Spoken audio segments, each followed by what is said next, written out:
Hi friends, ఎలా ఉన్నారు? ఈరోజు మనం రీసెంట్గా మన తెలుగులో రిలీజ్ అయిన మూవీస్లో ఒక్కటైన గేమ్ చేంజర్ అనే మూవీ స్టోరీని ఎక్స్ప్లెయిన్ చేసుకోబోతున్నాం.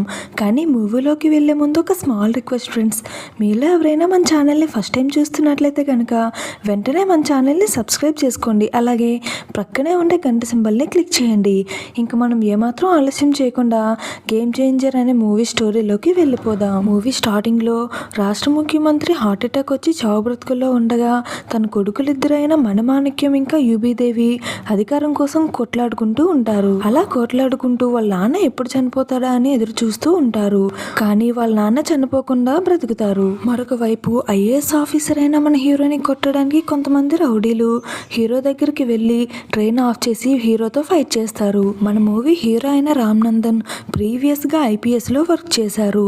అందుకే అతని మీదకి రౌడీలు వచ్చి ఇప్పుడు అటాక్ చేస్తూ ఉన్నారు. వాళ్ళతో ఫైట్ అయ్యాక హీరో తన ఇంటికి వెళ్ళగా వాళ్ళ పేరెంట్స్ ఇంకా రిలేటివ్స్ పెళ్లి చేసుకోవా ఇంకా అని చెప్పి తన్ని మ్యారేజ్ విషయంలో చాలా ఫోర్స్ చేస్తూ ఉంటారు. కానీ తను మాత్రం మ్యారేజ్ చేసుకోనని అంటాడు. ఎందుకంటే తనకి ప్రీవియస్ గా ఒక గర్ల్ ఫ్రెండ్ ఉండేది. రామ్ నందన్ తన కాలేజ్ డేస్ లో ఉండేటప్పుడు తన గర్ల్ ఫ్రెండ్ వాళ్ళ డాడీని వేరే కెమిస్ట్రీ లెక్చరర్ అనుకొని చాలా గట్టిగా కొడతాడు. ఎందుకంటే ఆ లెక్చరర్ వేరే అమ్మాయిని సెక్షువల్ హరాస్మెంట్ చేస్తారు. అయితే హీరో తన తప్పుని తెలుసుకొని వాళ్ళ డాడీకి సారీ చెప్తాడు. కానీ మన హీరోకి హీరోయిన్ అంటే చాలా నచ్చేస్తుంది. అలా కొన్ని రోజులు హీరోని అబ్జర్వ్ చేస్తూ ఉంటుంది.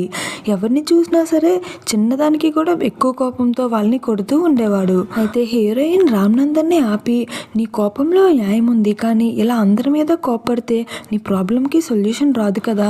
సో నీ ప్రాబ్లం కి సొల్యూషన్ రావాలి అంటే నువ్వు అధికారంలో ఉండి వాళ్ళకి నీ పొగర్ని చూపించాలి. నీకున్న కోపానికి నువ్వు పోలీస్ అయితే అందరినీ ఎన్కౌంటర్ చేసి చంపేస్తావు. కాబట్టి నువ్వు ఖచ్చితంగా ఐఏఎస్ అవ్వు, అప్పుడే నీ కోపానికి ఒక వాల్యూ ఉంటుంది అని చెప్పి అక్కడి నుంచి వెళ్ళిపోతుంది. రామ్ నందన్ హీరోయిన్ తనతో మాట్లాడాలి అంటే తను ఖచ్చితంగా ఐఏఎస్ అవ్వాలని చెప్పి చాలా కష్టపడి చదువుతాడు. కానీ 4 మార్క్స్ లో మిస్ అయ్యి ఐపీఎస్ ఆఫీసర్ గా అపాయింట్మెంట్ తీసుకున్నాడు. కానీ ఆ విషయం తెలుసుకున్న హీరోయిన్ తనతో ఇంకెప్పటికీ మాట్లాడనని చెప్పి ఆ ఊరిని వదిలి అక్కడి నుంచి దూరంగా వెళ్ళిపోతుంది. ఈ సాడ్ స్టోరీ వింటున్న తన ఫ్రెండ్స్ లో ఒకడు ఆమె ఎక్కడుందో నాకు తెలుసు అని చెప్పి అక్కడి నుంచి కళ్ళు తిరిగి పడిపోతాడు. తన ఫ్రెండ్ కళ్ళు తెరిచిన తర్వాత ఆమె ఎక్కడుందో చెప్తాడు.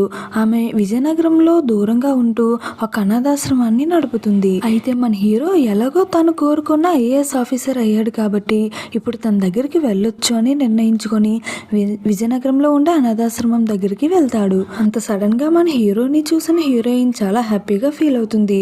నా మాటని సీరియస్ గా తీసుకొని నువ్వు ఐఏఎస్ ఆఫీసర్ అయ్యావంటే నేను నమ్మలేకపోతున్నా అని చెప్తుంది. లోపలికి తీసుకువెళ్ళి అక్కడ ఉండే తనకు తెలిసిన వాళ్ళందరికీ తిన్ని పరిచయం చేస్తూ నేను ఇతని కోసమే ఎన్ని రోజులు మ్యారేజ్ చేసుకోలేదు అని చెప్తూ ఉంటుంది. అయితే మిస్టీరియస్ గా అక్కడ రామ్ నందన్ ఒకరిని అబ్జర్వ్ చేస్తాడు. ఆమె ఎన్నో వినతి పత్రాలని సీఎం కి లేఖలుగా రాస్తూ పంపిస్తూ ఉండేది.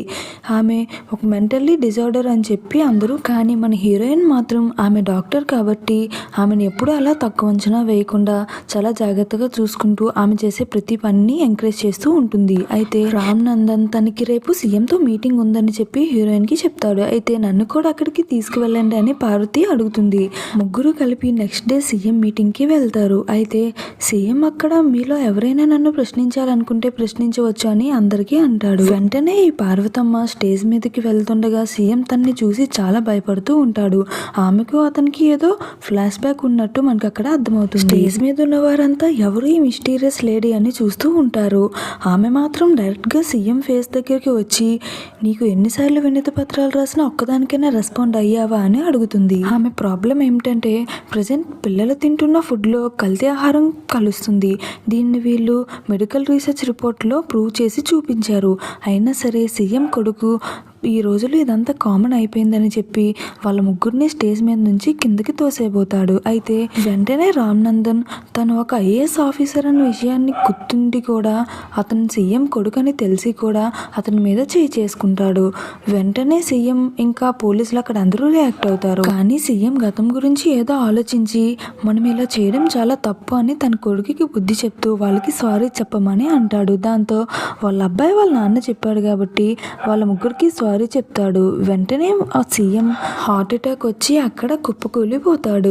వెంటనే ఇప్పుడు మూవీ స్టార్ట్ అయిన సీన్ దగ్గరికి వచ్చేస్తాం. వాళ్ళ నాన్న చావు బ్రతుకుల మధ్య పోరాడుతూ ఉంటే వాళ్ళ చిన్న కొడుకైన యూబీదేవి అధికారం కోసం తను సీఎం అవడం కోసం వాళ్ళ నాన్నని వెంటిలేటర్లోనే చంపేస్తాడు. వెంటనే పార్టీ వాళ్ళతో మీటింగ్ పెట్టించి తనే సీఎంగా ఉండాలని చెప్పి ప్రకటించుకుంటాడు. మన హీరో అయిన రామ్ నందన్ ముందు నుంచే యూబీదేవి చేస్తున్న కుట్రన్నింటినీ బయటపడుతున్నాడు కాబట్టి అవన్నీ మనసులో పెట్టుకుని ఒక హోమ్ మినిస్టర్ మీద ఒక ఐఏఎస్ ఆఫీసర్ చేయి చేసుకున్నాడని చెప్పి అతనికి అరెస్ట్ వారెంట్ అనేది ఇష్యూ చేపిస్తాడు. దాంతో రామ్ నందన్ కి పెళ్లి అవుతున్న సమయంలో పోలీసులు తన్ని తీసుకువెళ్ళడానికి వస్తారు. పోలీసులు రామ్ నందన్ అరెస్ట్ చేస్తున్న సమయంలోనే ఆల్రెడీ చనిపోయిన సీఎం యొక్క ఒక వీడియో బయటికి వస్తుంది. ఆ వీడియోలో ఏముంటుందంటే, నా కొడుకులు నన్ను ఇలా చేస్తారని నాకు ముందే తెలుసు. ప్రజెంట్ మన రాష్ట్ర ముఖ్యమంత్రిగా ఎవరు ఉండాలంటే సస్పెండ్ అయిన రామ్ నందన్ ఉండాలని అంటాడు. నేను చనిపోయిన తర్వాత మన రాష్ట్ర ముఖ్యమంత్రిగా పనిచేయాల్సింది రామ్ నందన్. తనే నా వారసుడు, తనే నాకు కొరువు పెట్టాలని చెప్పి చనిపోయి ఉంటాడు. ఈ సంఘటన తర్వాత సీఎం పక్కన పనిచేసే ఒక కార్యకర్త మన హీరో అయిన రామ్ నందన్ కు ఒక నిజం చెప్తాడు. అదేంటంటే, రాజకీయాల్లోకి రాకముందు మీ నాన్న గిరిజన ప్రజల కోసం వారి హక్కుల కోసం పోరాటం చేస్తూ ఉండేవారు. అయితే రాష్ట్ర వ్యాప్తంగా మీ నాన్నకి మద్దతుస్తులు ఉండటంతో మేము మీ నాన్న దగ్గరికి వెళ్ళి మనం ప్రజలకి రాజకీయంలోకి వెళ్తే మరింత మంచిని చేయొచ్చు అని చెప్పాం. దానికి మీ నాన్నగారు కూడా ఒప్పుకున్నారు. అయితే రాజకీయాల్లోకి రావాలంటే పలుకుబడితో పాటు మాటలు కూడా సరిగ్గా ఆడాలి. కానీ మీ నాన్నకి నత్తి ఉండడంతో మాటలు సరిగ్గా ఆడేవాడు కాదు. దానికి మీ అమ్మ ఎంత వైద్యం చేసినా సరే అది నయం కాలేదు. ఆఖరికి ప్రజెంట్ చనిపోయిన మన సీఎం గారు సత్యమూర్తి అప్పుడు సీఎంగా పోటీ చేశారు. ఇదంతా మీ నాన్న ఇష్టపూర్వకంగానే అప్పుడు జరిగింది. చుట్టూ ఉన్నవారు నీ పలుకుబడి, నీకు రావాల్సిన మంచి పేరు అతనికి వెళ్ళిపోతుందని చెప్పినా సరే మీ నాన్న అతన్నే నిలబెట్టారు. దాంతో అతను సీఎం అయ్యారు. కానీ మీ నాన్నకి మేము డబ్బు లేని రాజకీయం చేస్తామని మాట ఇచ్చాం. కానీ మీ నాన్న ఉంటే అది కుదరదని తెలిసి మన సీఎం గారు మీ నాన్నని చంపించేశారు. దాంతో హీరో చాలా బాధపడతాడు. ఎందుకంటే తన ఫాదర్ని చంపిన వాడికి తనతోనే కొరివి పెట్టిస్తారు కాబట్టి. దానికి ఆ కార్యకర్త, నువ్వేం బాధపడకు, మీ నాన్న ఉద్దేశం ఏంటంటే డబ్బు లేని రాజకీయం చేయాలని చెప్పి ప్రజలకి మంచిగా సేవ చేయాలని, అందుకోసమే అభ్యుదయం పార్టీ ఏర్పాటు చేశారు. అందుకే సీఎం గారు చనిపోతూ నిన్ను మాత్రమే అనౌన్స్ చేసి చనిపోయారని చెప్తాడు. దాంతో హీరో రామ్ నందన్ తన నాన్న చావుకి ఎలా అయినా సరే న్యాయం జరగాలని చెప్పి అభ్యుదయం పార్టీకి తానే సీఎంగా ఉంటానని చెప్పి ఒప్పుకుంటాడు. దీంతో వృద్ధాశ్రమంలో ఉండే పార్వతి ఇంకెవరో కాదు వాళ్ళ అమ్మాయినన్న విషయం తనకి అర్థమవుతుంది. వెంటనే వాళ్ళ అమ్మ దగ్గరికి వెళ్ళి తన కాళ్ళ మీద పడి నన్ను క్షమించి అని అడుగుతాడు. తర్వాత తనే వాళ్ళ అబ్బాయి అని చెప్పి వాళ్ళ అమ్మని హ్యాపీగా ఉంచుతాడు. తర్వాత సీఎంగా ప్రమాణ స్వీకారం చేయడానికి వెళ్తున్న సమయంలో తన్ని సీఎం చిన్న కొడుకైన యూబీదేవి తన్నే అడ్డుకుంటాడు. ఎందుకంటే తను ఒక ఐఏఎస్ అధికారిగా ఉండి సీఎంగా ఎలా పదవి స్వీకరణ చేస్తాడు అని అడుగుతాడు. దాంతో మన హీరో, సరే నేను రాజకీయాలు చేయడానికి ఇక్కడికి రాలేదు, నేను ఐఏఎస్ ఆఫీసర్గానే ఉంటానని చెప్పి సీఎంగా తన్నే ప్రమాణ స్వీకారం చేయమంటాడు. యూబీదేవి సీఎంగా ప్రమాణ స్వీకారం చేసిన వితిన్ 1 అవర్లో రామ్ నందన్ అక్కడికి ఎలక్షన్ కమిషనర్గా వచ్చి ఎలక్షన్ నోటిఫికేషన్ ఇస్తాడు. అండ్ నెక్స్ట్ ఎలాంటి జీవోస్ కూడా అతను పాస్ చేయకూడదని కూడా ఆర్డర్స్ పాస్ చేస్తారు. యూబీదేవి సీఎం అవడం కోసం ఎంత దూరమైనా వెళ్తాడని తెలిసిన రామ్ నందన్ యూబీదేవి ఎలాగో ఎలక్షన్స్ లో డబ్బులు ఇచ్చి గెలుద్దాం అనుకుంటాడు కాబట్టి ప్రజలను ఒక్కొక్కరిని ఒక్క ఓటుకి 20,000 అడగమని చెప్పి అంటాడు.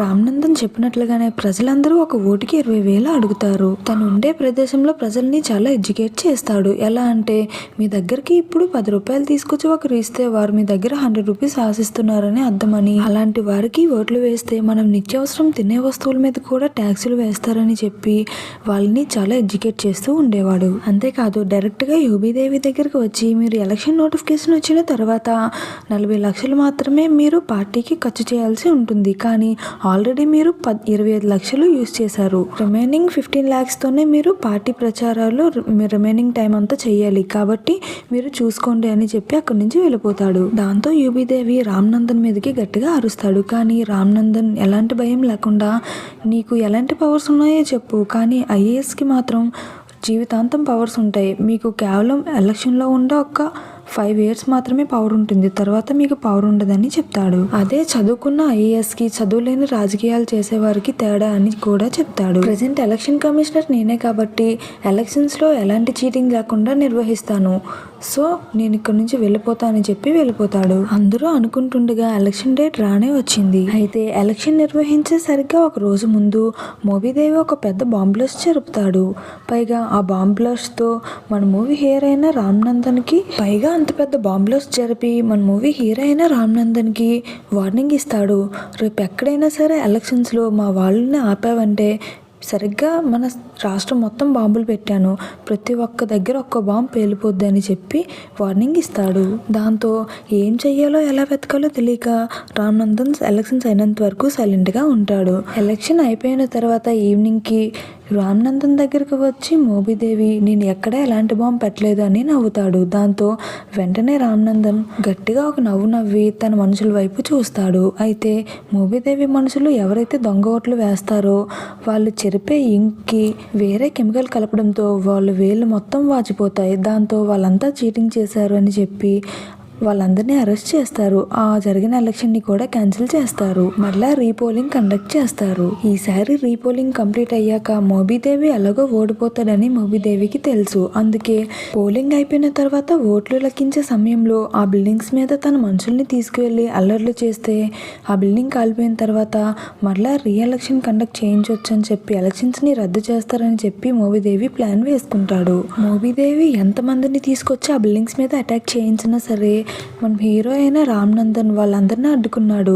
కానీ లాస్ట్కి మోబీదేవి లోపలికి వచ్చి బిల్డింగ్ని నాశనం చేశాడు. అయితే ఈ బిల్డింగ్లో లెక్కించబడ్డ ఓట్లన్నీ మోబీదేవి పేరు మీదే పడ్డాయని ముద్రించండి అని చెప్తాడు. ఎందుకంటే రామ్ నందన్ అప్పటికే ప్రజల్లో చాలా ఎడ్యుకేట్ చేసి ఉంటాడు. రిజల్ట్స్ వచ్చే సమయానికి యోబీదేవి ఎలక్షన్లో ఓడిపోయాడు.